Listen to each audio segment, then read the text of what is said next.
ഞാൻ അങ്ങേലേക്ക് വരാം. ശ്രീ തോംസൺ കെ ജോർജ് അങ്ങ് എന്തോ പറയാൻ വന്നിരുന്നു. ശ്രീ തോംസൺ കെ ജോർജ്, ഞങ്ങൾ പറയുന്നത് മുഴുവൻ കേൾക്കാൻ നിങ്ങൾ തോംസൺ കെ ജോർജ്.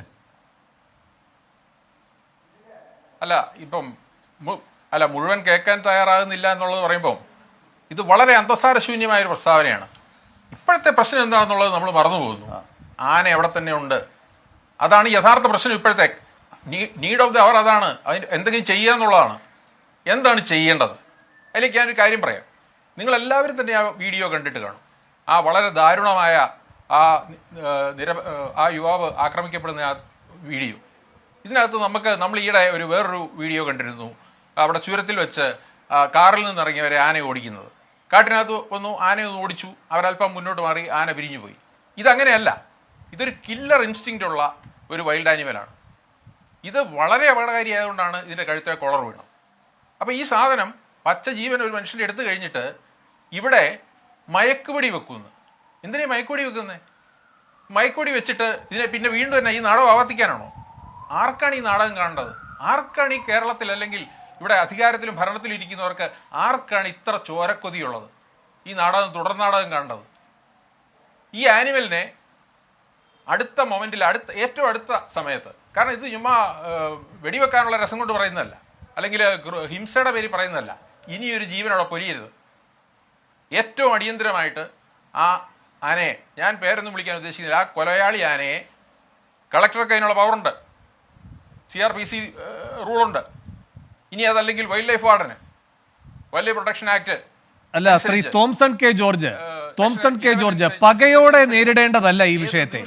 ആ കൊലയാളി ആന അവിടെ നിൽക്കുന്നുണ്ട്, അതുകൊണ്ട് മയക്കുവെടിയല്ല. അങ്ങ് വെടിവെച്ച് കൊല്ലണമെന്ന് പറയുമ്പോൾ മുന്നിട്ട് നിൽക്കുന്ന വികാരം പകയാണ്. അല്ലല്ലോ, ഒരു സെക്കൻഡ് തണ്ണീർക്കൊമ്പനെ പറ്റിയും ഇങ്ങനെ പറയാമായിരുന്നു. പക്ഷേ തണ്ണീർക്കൊമ്പനുമായി ബന്ധപ്പെട്ട് ഒരു സെക്കൻഡ്, പിന്നീട് വരുന്ന വിവരങ്ങൾ എന്താണ്? തണ്ണീർക്കൊമ്പന് ശ്വാസകോശത്തിൽ അണുബാധ, ക്ഷയം അടക്കമുള്ള ഗുരുതര രോഗങ്ങൾ ഉണ്ടായിരുന്നു എന്നാണ്. അല്ല, ഒരു സെക്കൻഡ്, പല രൂപത്തിൽ പെല്ലറ്റ് ആക്രമണത്തിന് വിധേയമായി. ഇതെല്ലാം പിന്നീട് വരുന്ന വിവരങ്ങളാണ് അല്ലേ? എന്നിട്ടും അത് ആരെയും ഉപദ്രവിച്ചിട്ടില്ല. പക്ഷേ ഭീതി പരത്തി. ഇനി ഉപദ്രവിക്കാനുള്ള ഇടയേ ഇല്ലായിരുന്നോ എന്ന് നമുക്ക് ഗണിക്കാനും കഴിയില്ല. പക്ഷെ പകയോടെയല്ല ഈ വിഷയത്തെ സമീപിക്കേണ്ടത്. എന്നിട്ട് ഈ പറയുന്ന ഇപ്പോൾ വരുന്ന റിപ്പോർട്ടുകൾ ശരിയാണെങ്കിൽ ഈ പറയുന്ന തണ്ണീർക്കൊമ്പൻ്റെ മൃതദേഹം എന്ത് ചെയ്തു? കത്തിച്ചു കളയുകയല്ല ചെയ്തത്. അവിടുത്തെ ഈ വൾച്ചർ റെസ്റ്റോറൻറ്റിൽ കഴുകന്മാർക്ക് കൊത്തി തിന്നാൻ കഴിയുന്ന രൂപത്തിലുള്ള ഭോജ്യമാക്കി മാറ്റുകയാണ് ചെയ്തത്. അപ്പോൾ ഇങ്ങനെയൊക്കെയാണ് ഇതിൻ്റെ രീതികൾ. അപ്പോൾ ഇതൊന്നും പകയോടെ കാണുക, എങ്ങനെയോ കൊല്ലണം, കൊന്നതിന് ശേഷം അത് എങ്ങനെ ഉപയോഗിക്കാം, ആ രൂപത്തിലുള്ള ചിന്തകളിലേക്കല്ല പോകേണ്ടത് ശ്രീ തോംസൺ.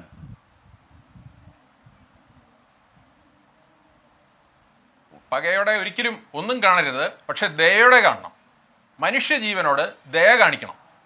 നിങ്ങൾ ഈ പറയുന്ന ഒരു മനുഷ്യൻ്റെ ജീവനെടുത്ത ആന ആ വിസിനിറ്റിയിൽ തന്നെ മാറാതെ എവിടെയുണ്ട്. ഏതായാലും ഫോറസ്റ്റ് ഡിപ്പാർട്ട്മെൻറ്റ് അവരിൽ നിന്ന് നമ്മൾ ദയയോ മാന്യതയോ അന്തസ്സോ ഇതിനകത്ത് ഇപ്പോൾ പ്രതീക്ഷിച്ചിട്ട് കാര്യമില്ല. കാരണം ഈ കഴിഞ്ഞ 3-4 ദിവസങ്ങളിലുള്ള അവിടെ നടന്ന നാടകങ്ങൾ മാധ്യമങ്ങളിൽ കൂടെ തന്നെ, ദൃശ്യമാധ്യമങ്ങളിൽ കൂടെ തന്നെ എല്ലാവരും കണ്ടതാണ്.